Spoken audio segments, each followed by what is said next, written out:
खुलुमबाय दिनै फुंबिलिनि खौरांफोरा जाबाय गिबि खौराङाव दङ भारत आरो पाकिस्तानजों पहलगाम उदखारि गाग्लोबनायनि उनाव गिख्रंथाव दावहा जानायखौ बयबो गोसोआव दं। अपारेशन सिन्दुर मुंजों पाकिस्तानी उदखारिफोरखौ गाग्लोबनाय सिलिंखार खालामनाय जाथायफोरा हादोरनि मोनसे बावगारनो हायै बाहागो जानानै दं। दा बे समाव भारतआ पाकिस्तानजों दावहा जानानै थांखांनायनि उनाव आमेरिका जुथाइ हादोरजों दावहा जागोन नामा? गंनैबो हादोरनि गेजेराव मानो गोरोबलायै थासारि जानानै फैदों दिनैनि दिनाव? बुंनो थाङोब्ला हाथियारजों गाग्लोबलायनाय दावहा नङा, बे बारनि दावहाया फालांगियारि बिथिङाव खाजोना जाबसिननाय। मख'नो गोनांदि जुथाइ रायजो आमेरिकानि हादोरगिरि डनाल्ड ट्राम्पआ भारतनि सायाव उफ्रा बेसेन जाबसिननायनि इसारा होदों। गोबां समफोरावनो भारतआ रासियानिफ्राय फालांगियारि बिथिङाव बायदिसिना मुवा बेसाद लाबोनायखौ आमेरिकाया हेंथा होबोबाय थादों। हादोरगिरि डनाल्ड ट्राम्पआ रासियाजों सोमोन्दो खालामनायखौ गार नङाब्ला भारतनि फालांगियारि बिथिंखौ सिलिंखार खालामगोन होननाबो हुमखि होबोबाय थानायखौ नुनो मोनदों। मख'नो गोनांदि बे समाव ट्राम्पआ भारतनि सायाव 25% नैथि खाजोनानि अनगायै 25% बेस टेरिफ जासिनदों। बेनि फिथाइ महरै गासै बेसेना 50% बांदों आरो गोबां मुवाफोरनि सायाव गोहोम गोनां बेसेना आरोबाव बांसिन जाबावगोन।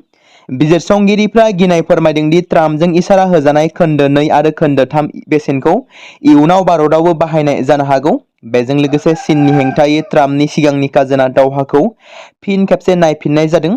बे खाजोना दावहाया 2025 मायथाइयाव जागायजेनदों। थांनाय सानखालि एबा मैया व्हाइट हाउसआव खौरांगिरिफोरजों सावरायनायाव डनाल्ड ट्राम्पआ बुंदोंमोन दि 2 सप्ता सिगां आं बुंदोंमोन जुदि भारतआ रासियानिफ्राय बायो अब्ला बियो भारतनि थाखाय मोनसे गिदिर जेंना जागोन। सासे खौरांगिरिनि सोंथिनि फिननायाव ट्राम्पआ रोखा खालामनानै बुंदोंमोन दि रासियानि सायाव होनाय नैथि होबथानायफोरा आरब कौटि डलारनि खहा खालामदों। नैथि खौराङाव दङ गुवाहाटीनि सुरुसजाय स्पर्ट्स कमप्लेक्सनि मुंखौ बावैसो सिगां अर्जुन बागेश्वर बर'आ स्पर्ट्स कमप्लेक्स मुंजों दोनबाय, जाय अर्जुन बान्थानि थाखाय आसामनि गिबिसिन मोनगिरि बागेश्वर बर'आखौ मान होनो हादों। बे थिरांथाखौ गिबि मन्थ्रि डक्टर हिमन्त बिश्व शर्मानि दैदेननायाव आसाम सोरखारा भारतारि गेलेमुफोराव बरुवानि बिहोमाखौ गनायनो थाखाय लादों। सासे मुंदांखा एथलीट आरो कच बागेश्वर बरुवाया 1966 मायथाइनि एशियान गेम्सआव सनानि मेडेल आरो 1970 मायथाइनि एशियान गेम्सफोराव सनानि एबा रुपानि बान्था मोननो हादोंमोन। मुं सोलायनाय फोरबोआ एबा मुं सोलायनाय खान्थिया थांनाय 3 सेप्तेम्बर 2022 आव जादोंमोन। सुरुसजाय नब्लाङाव खुंजानाय रायजो गेलेमु सान फालिथायनि समाव बे नाम सोलायनाया जादोंमोन, जेराव आसामनि सा 38 निबो बांसिन रोंगौथि गोनां एथलीटफोर बाहागो लादोंमोन आरो बिथांमोनखौ मान होनाय जादों।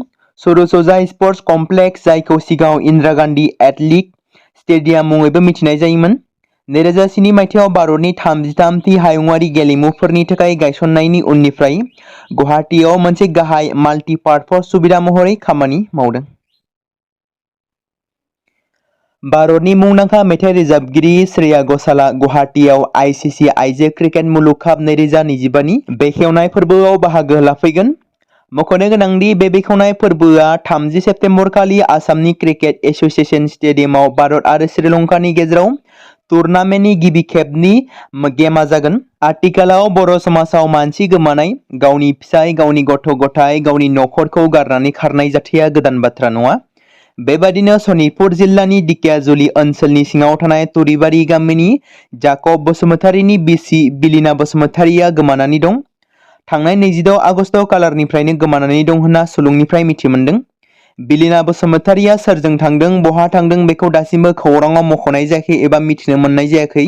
बेनिखायनो सावगारि नुनाय बिलिना बसुमतारीखौ सोरबाफोर बहाबा नुसनोब्ला जानबुं नम्बर 7099286986 जानबुं नम्बराव फोरमायहरनो खावलायदों नखरनि फिसाय आरो नखरनि सोद्रोमाफ्रा। जमदुवार बियाबाव बिजेपि दोलोनि बिजाथि राहुल नार्जारिखौ मदद होनो लोब लोब सिगांबोदों रायजो राजाफोरा। बिटिसि बिसायख'थिया खाथिनिफ्राय खाथिसिन सफैनाय लोगो लोगो बिटिसि बिसायख'थिखौ नोजोर लाखिनानै जमदुवार बियाबाव बिजेपि दोलोआ दिनैनि दिनाव गोख्रोंसिन जासिननायखौ नुनो मोनदों। सानफ्रोमबो बिजेपि दोलोनि बिजाथि राहुल नार्जारिखौ मदद होनो थाखाय लोब लोब ओंखारबोदों रायजो राजाफोरा। माइनरिटि हारिनि सा 15निबो गोबांसिन रायजो राजाफ्रा थांनाय सानखालिबो जमदुवार मण्डल बिजेपि दोलोनि मावखुलियाव राहुल नार्जारिनि नुजाथिनायाव गुबुन गुबुन दोलोखौ नागारनानै बिजेपि दोलोआव जयनिं जाफैदों। बेबायदि सानफ्रोमबो रायजो राजाफोरनि अनसायनाय मोननानै बे खेबाव जमदुवार बियाबाव बिजेपि दोलोनि देरहासार जानाया रोखासै होननानै बिजेपि दोलोनि बिजाथि राहुल नार्जारिया दाबि खालामदों। डक्टर सर्वपल्ली राधाकृष्णननि 64थि जोनोम सानजों लोब्बा लाखिनानै शुक्रबारखालि सिलापथारनि दिमह जुनियर सेकेन्डारि स्कुलजों लोगोसे रायजोनि गुबुन गुबुन जायगाफोराव फोरोंगिरि सान फालिनाय जादों। 500निबो बांसिन फरायसाफोरा मोनसे समायना नुथायाव बाहागो लादोंमोन, जेराव बिथांमोना गावसोरनि फोरोंगिरिफोरखौ मान बावदोंमोन आरो बोर मोनदोंमोन। बेनि उनाव गेदेमा सान्थौगिरि आरो बारग' हादोरगिरि डक्टर सर्वपल्ली राधाकृष्णननि मुसुखायाव बिबार बावनाय आरो आलारि बाथि सावनायनि गेजेरजों गोथौ मान होनाय जादोंमोन। फरायसालिनि फोरोंगिरिफोर आरो मावफारियाफोर लोगोसे हांख्रायजानाय आलासिफोरजों लोगोसे बिबारनि गामसाजों बरायनाय जादोंमोन। हाबाफारियाव नुजाथिनाय माखासे मानगोनां आलासिफोरा फोरोंगिरि साननि गोनांथिनि सायाव गोसो गुदुं बिबुंथि होदोंमोन। बिथांमोना फरायसाफोरखौ सोरजिलु बोसोनजों बिबुंथि होदोंमोन।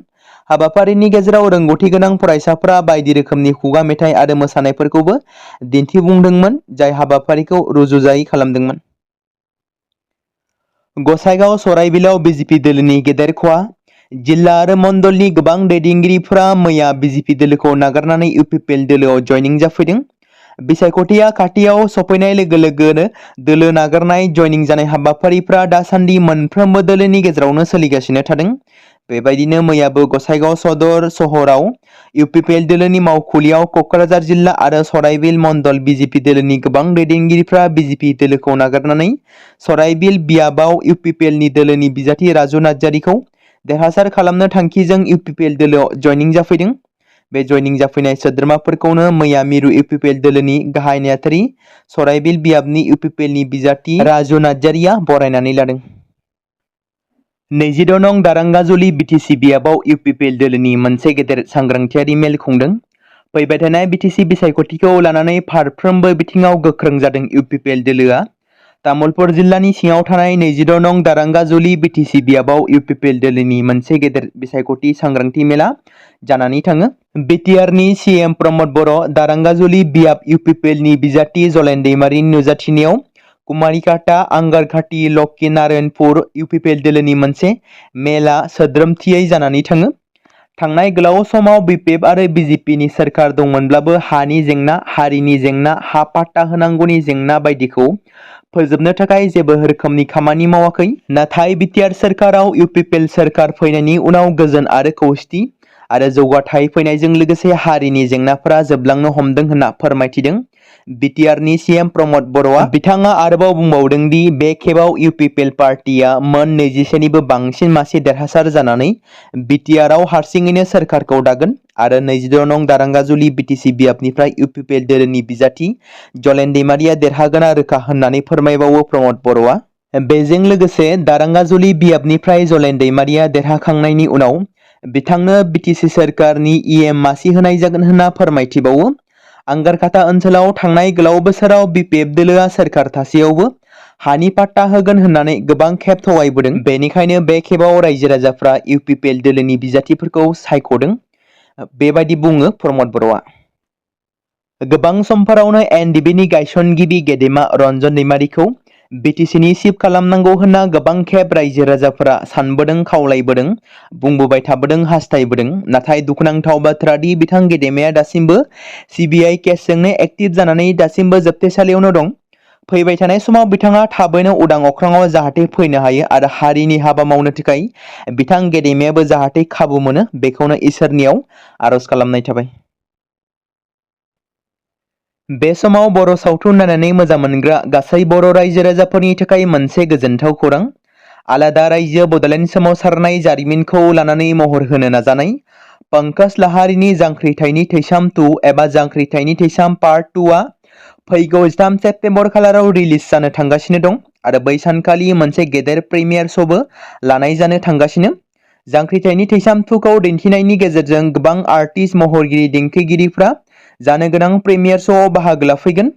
मिथिनो मोननाय बादिब्ला चिरां जिल्लानि सिङाव थानाय बिजनी हालामनि बरलागाव गेलेग्रा फोथाराव प्रिमियार श' काम मिउजिकेल नाइटखौ बानजायनाय जादों। बेनिखायनो बै सानाव गासै खाथि खालानि बर' सावथुन नायगिरि, बर' सावथुन अनसायगिरि गासै रायजो राजाफोरखौ प्रिमियार श'आव बाहागो लाफैनो थाखाय खावलायहरदों सावथुन दिहुनगिरि आरो सावथुन मुलुगनिफ्राय। फैगौ 3 सेप्तेम्बर खालारनि जानो गोनां जांख्रिथायनि थैसाम 2नि प्रिमियार श'नि हाबाफारियाव आलासि महरै गोबां बर'नि आर्टिस्टफोरा बाहागो लाफैगोन, जेराव जांख्रिथायनि थैसाम 2आव बाहागो लाफैनाय माखासे आर्टिस्टफोर बिथांमोनाबो बाहागो लागोन। फारियै सुखबिर खारजि, हेलिना दैमारि, लिंसार बसुमतारी, फुजि बसुमतारी, अम प्रकाश केरकातारी, रिया ब्रह्म, नेरसोन बसुमतारी, मनालिसा हाज'वारी, पूजा मुसाहारि, प्रियंका लाहारी, संगिना ब्रह्म, सुदेमसना रामसियारि जों लोगोसे बर'नि मुंदांखा देंखोगिरिफोर फारियै पुंजा, निपु, शंकर, दीपा, मोनसोन, बिराज बिथांमोनाबो बाहागो लाफैगोन। बेजों लोगोसे आरोबाव मुंदांखा सावथुन दिहुनगिरि पंकज लाहारी बिथाङा गाहाय आलासि महरै बाहागो लाफैगोन आरो मुंदांखा देंखोगिरि सुलिखा बसुमतारियाबो बाहागो लागोन।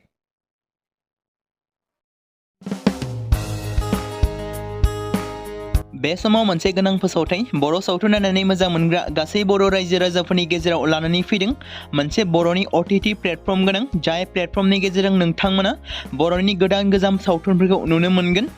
थांनाय माखासे बोसोर सिगां बर'नि गेजेराव लानानै फैनाय निउबो एप बायदिनो फिन आरोबाव लानानै फैदों बर' रायजो राजाफोरनि थाखाय। बे बाथ्राखौ मख'नाया गोनांदि 2025 मायथाइनि जानुवारि दानाव ओंखारनाय आंगो स्ट्रिम मुंनि मोनसे OTT प्लेटफर्म गोनां निउबो एपनि गेजेरजों नोंथांमोना गोबांथार बर'नि सावथुनफोर जेरै ट्रेजेडी, रमान्टिक, एक्शन आरो कमेडीजों बुंफबनाय सावथुनफोरखौ नुनो मोनगोन। जेरै सनानि नखर, थांखि गैयै समाज, अनसुला आफा, हिर', बिमा बायदि बाजै, अर, थैसाम, वान्टेड, संदान आरो रं नाम्बार बायदि सावथुनफोरा मख'जाथाव। बेफोर सावथुनफोरखौ नायनो थाखाय नोंथांमोना गिबियावनो आंगो स्ट्रिम एपखौ गावनि मबाइलाव थानाय प्ले स्ट'रनिफ्राय डाउनल'ड खालामनानै लोगोसे इनस्टल खालामनानै गावनि मबाइल नाम्बारजों लगइन खालामनानै लाग्रोनांगोन।